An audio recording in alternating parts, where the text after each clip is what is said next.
এলাকাতে কিন্তু আছে। এমন কোন এলাকা বাংলাদেশে আমার মনে হয় না বাধা আছে, তবে হয়তো কিছু কিছু এলাকা কোন রকম ঠিক আছে। নবীজি বলছেন উম্মত কিয়ামতের পূর্বে আমার উম্মতের মধ্যে একটা উম্মত বাদ থাকবে না যারা এই হারামের সাথে সংযুক্ত না, এই সুদের সাথে সংযুক্ত না। নবীজি কেন? তো মুমিনরা কি করবে? রাসূল বলছেন তারা যদি সুদ নাও খায়, তারা যখন রাস্তা দিয়ে হাঁটবে এই হারাম খোরদের গায়ের বাতাস আমার মুমিন বান্দাদের মুমিন উম্মতের গায়ে লাগে। কথা কয় না? দেখেন আমরা এলাকার সুদের সিস্টেমটা কি। কেউ যদি সুদ খায় তারটা তার মতো, কেউ সুদ দেয় তারটা তার মতো। কিন্তু যে লোকটা আমরা এলাকার শিক্ষিত তার কাছে স্ট্যান্ডার্ড হয়ে যাবে দেয় ওই শিক্ষিতটা একটু কম দিয়ে একটু লেখা বসে।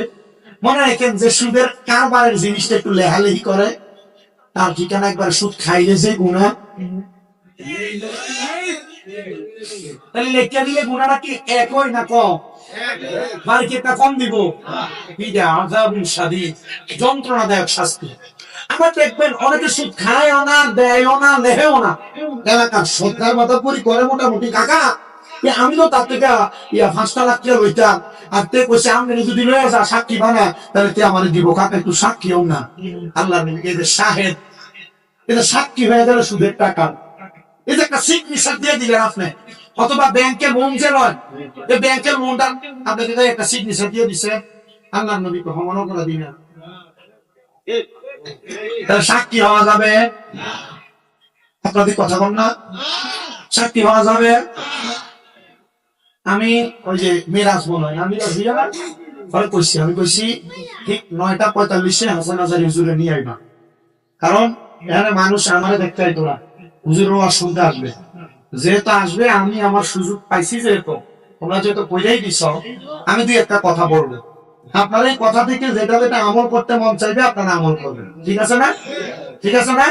তাহলে কখনো কোনো মানুষের উপকার করতেন যে সুদের সাক্ষী হবেন, সুদের সিগনেচারও দিবেন, দিলে কি ফিজা কম না বেশি? সমান তাইলে আচ্ছা এই সুদ দেখেন এখন আর বেড়াইতের মাঝে নাই, এখন বাড়ি বাড়ি চলে গেছে সুদ, নাম দিছে কিস্তি। কথা বলা গেল নাম দিছে কি? তুমি কিছু করতে পারতেছে না, হুজুর আমি তো লই রাখছি আমার ক্ষেত্রে বন্ধকটা শুনেছি, আছে না নাই? মা বোনেরা বাড়ি বাড়ি সুদের ব্যবসা করে।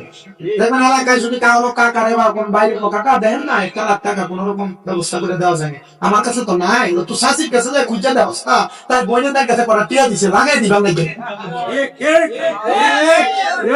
আপনার কথা বল না কেন?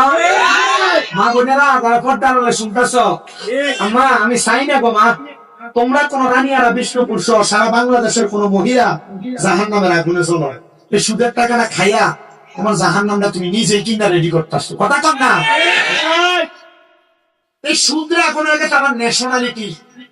কিভাবে এই সুদরা এমন ভাবে ন্যাশনাল হচ্ছে, এলাকার মানুষ সুদখোর করবো দেখিয়া এর এলাকার সুদের ব্যবসা করে না। 20-30 লাখ টাকা জায়গা জমি বেচা অথবা পেনশনের টাকা ঢুকা খাইয়া এখানে ব্যাংকের আগে এক কালি মাসে মাসে তুইলা খা আসেনি। 10 লাখ 20 লাখ রাখে 10 বছরের লাগে, 10 লাখ রাখলে 10 বছর পরে এটা হয় 20 লাখ। আসেনি? নাই আমরা বাদাম খেলে তো আসে না? নাই কম না আসেনি? আসেন। এরপরে দেখেন সুদের আরেকটা ইন্টারন্যাশনাল গোপনীয় সাবজেক্ট আছে, যেটা আমাদের বউ আমাদের ফান দিয়ে করায়। দেখবেন আপনি যখন ইনকাম করতেছেন, কামাই রুজি করতেছেন, আপনার স্ত্রী আপনার কইতেছে তুমি যে যা কামাই করো তাই সব খরচ করে নাও, আমরা আবিদ্যার আমরা একটা ভবিষ্যৎ আছে, তার ভবিষ্যৎটা কি তৈব এটা কই আমাদের ব্যাংকে একটা ডিপিএস করাইবে। কি আপনাদের কথা বলে না ডি সবাই করতে পারতেছে না, কারণ চলে চলে নিজের অনেকে করে যাচ্ছে। ডিপি এটা মাসে মাসে 500-1000 করে রাখবা, রাখলে এটা কয়েক বছর পরে 11% দিব, 10% দিব, আছে না নাই?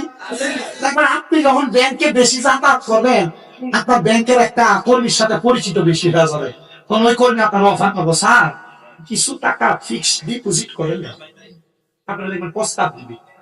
তো আপনি যদি দিলাম ফিক্সড ডিপোজিট দিতা, আপনি যদি 1,00,000 টাকা রাখেন, আপনাকে 11 লাখ টাকার খরচ হিসাব করে প্রতি 1011% বা প্রতি 111% করে আপনাকে মুনাফা দেওয়া হবে। এরা সুদ করে না, কারণ সুদ করলে মুসলমানরা চালাক বুঝতে লাগবো। নাম দিছে এখন কি এটা? আপনাদের কথা কন না কেন? এটা নাম দিছে কি? আমি মাঝে মাঝে চিন্তা করি, আমি যে মাহফিলে বহুত ব্যাংক নিয়ে আমার ফাইলে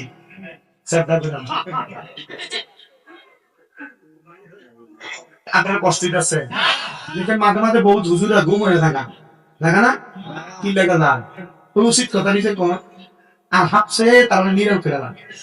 আমি মাঝে মাঝে চিন্তা করি করে না উচিত কথা না, এটা হক কথা না। আল্লাহ বোঝার তৌফিক দান করুন। আজকে কইছেন আমিন, আরো জোরে কোন আমিন। মুসলমান হারাম টাকা তোমার আবুইদার মানুষ করবার লাগা, তোমার ফোলা মেয়ের মানুষ করবার লাগা, তুমি যে টাকাটা হারাম টাকাটা লাগাইলা, এই টাকা দিয়া সন্তান মানুষ করবা, আবার সন্তান তোমার বুড়া হওয়ার পর তোমার চালাইবো। এই কথা চিন্তা করো, তোমার মনের ভিতরে একটা গোলাপ ফুল চিন্তা করার মতো। বলা হুজুর কেন? কারণ হারাম টাকা দিয়ে সন্তানের ভবিষ্যৎ গড়বা। এ ফোলা তুমি বাপে তুমি মায়ে বড় হইলে তোমার মুজাইব। তুমি হারাম টাকা মানুষের ওজনে কম দিয়া দিয়া ব্যবসা কইরা, মিশা কথা কইয়া কইয়া ব্যবসা করে সন্তানদের মানুষ করবা। আর তোমার সন্তান তোমার বড় হইলে মুরব্বী হওয়ার পর তোমার সুন্দর করে লালন পালন করবে। জি না মুসলমান, ওই সন্তান কোনোদিন তোমার লালন পালন করবে না। এজন্য সবার কাছে আমার আবদার, ওই আখিরাতের কথা চিন্তা করে এমন হারাম দিকটাকে আপনারা বর্জন করবেন। প্রয়োজনে রিক্সা চালানো যাবে, অসুবিধা নাই। খেতে খামারে কাজ করা যাবে, অসুবিধা নাই। প্রয়োজনে দুনিয়াতে ছোট্ট একটা টং দিয়ে কান দিয়ে বসবেন, মাত্র 100-150 টাকা ইনকাম করবেন, অসুবিধা নাই। তবু ওই অল্প খাবার দিয়া আল্লাহ তাআলার দরবারে শুকরিয়া আদায় করবেন। ওই যে প্রথম বলছিলাম, শুকরিয়া আদায় করলে নিয়ামত বাড়ায়া দেয় আমার।